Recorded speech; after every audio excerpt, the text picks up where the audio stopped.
Hi friends, இன்னைக்கு இவ நம்மக்கிட்டே வளர்ந்த கன்றுக்குட்டி. அவள் வந்து பெரிய பொண்ணாகி இன்னைக்கு நமக்கு ஒரு குட்டி போட்டிருக்கா. ரொம்ப சந்தோஷமாக இருக்குது. ஆனால் கொஞ்சம் கஷ்டப்பட்டுட்டா. மற்ற பெரிய மாடுங்க மாதிரி இல்லாமல் உக்காந்து போட முடியல அவளால். அதனால் நின்னே போட்டுட்டா அவள் கன்றுக்குட்டியை.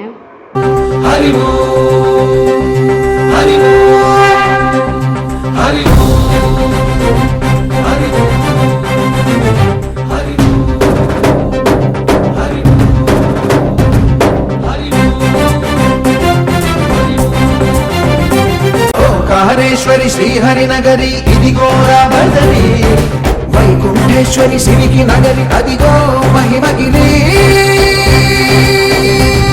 ఈ కొండపై గండగా ఆ విష్ణు పాదమే వెలసింది, వేదాలనే విభజించిన శ్రీ వ్యాసపీఠమై విరిసింది.